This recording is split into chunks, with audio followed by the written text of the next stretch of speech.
So hi, this is Nick Williams and I'm sitting here with Art Geyser. Hi Art, how are you doing? Hi Nick, it's great to be here. Great.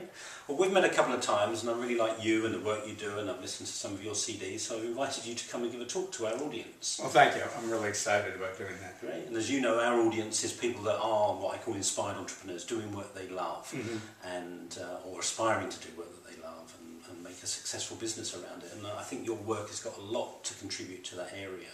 So you're going to talk about kind of, you call it self-alignment. You know, so can you talk a little bit about what self-alignment means to you and what people are going to get from spending an evening with you? Well, I'd love to, and it's a very personal issue for me too, because I went through the same path a lot of the other inspired entrepreneurs have gone through, of feeling stuck, or what do I do, and why can't I do the work that I love? So I've lived that myself, and so being able to help other people with that is fantastic. And one of the things that I found when I work with my clients is that often they're not aligned, that their conscious mind wants one thing, their unconscious mind might want 5 different things, and on the level of their soul or spirit there may be a whole other agenda.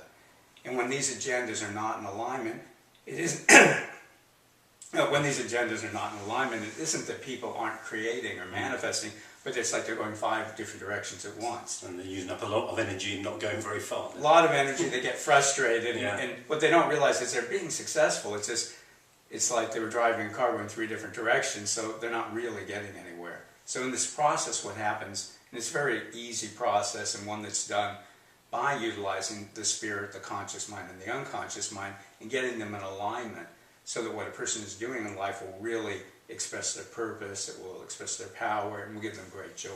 Brilliant. Wow, I'm looking forward to it. Well, thanks. So what are the kind of common blocks that you find people have around kind of going for work they love and being personally aligned? What you mentioned something to me about, you know, other people's energy, and you know, and I would call that, you know, that we carry other people's expectations and beliefs and attitudes. So do you think that holds a lot of people back, that in a way they're not even living their own life, they're kind of living other people's lives? I think very few people are really living their own lives, and a lot of people are familiar with the idea of energy and that people have energy and exchange it. What we forget is that energy contains information, and if that sounds unusual to people, that's how they're understanding us right now. What we're saying is being turned into energy. It will be turned back into information for them, and really even when we're just speaking, all information exchanges through energy. So when you have other people's energy in your space, it isn't just this energy in your space, it's ideas, it's programming, it's telling you who you should be, who you shouldn't be. And it's the role of parents, and something they're supposed to do. They are supposed to program their children. Otherwise, you'd be born into a society and you wouldn't know how to behave, and it wouldn't work. Or you'd run out in front of a car. And they're not just doing it consciously. Even when people in their mother's womb, their parents were outside of their own awareness starting to program us.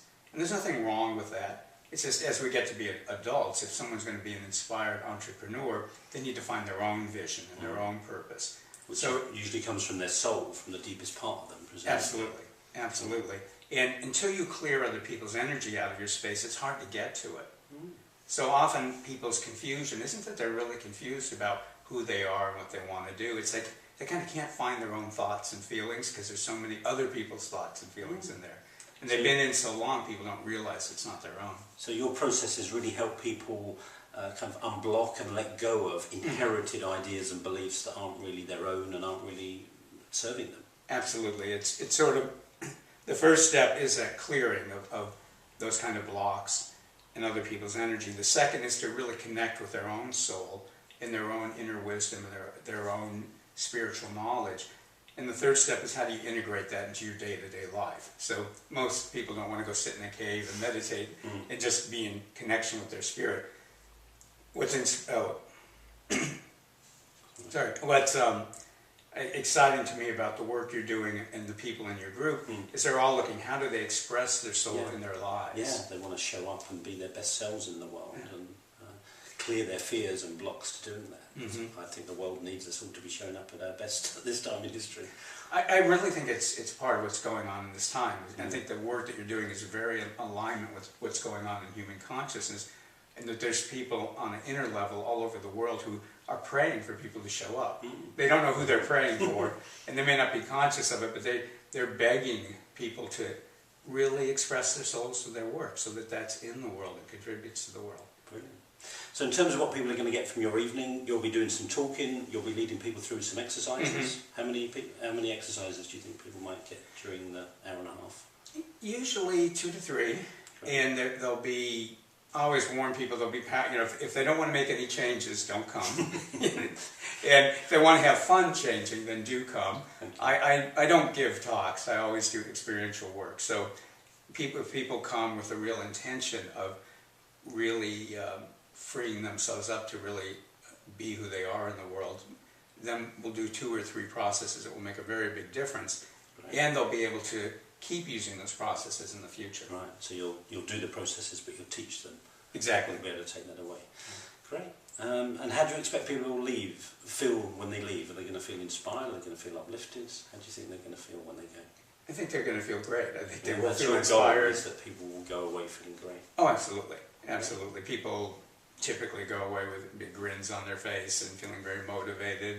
And sometimes they're a bit deep in thought, and that's wonderful. And they're very inspired, motivated, and people, I often run into people who were at some talk I gave somewhere, and they'll go, I keep using what you taught me, and it's been really changing my life. So it's very exciting for me to know that people can take a couple of processes and do a lot with them. Because having listened to a couple of your CDs, that's what I got. It's very simple, gentle, but very powerful processes that are life-changing. So great, so thanks for watching this. If that sounds of interest to you, it'd be lovely to see you at the talk. Look forward to seeing you there. Thank you very much, Alan. Well, thank you, Nick. I'm looking forward to it. Cheers. Cheers. Bye-bye.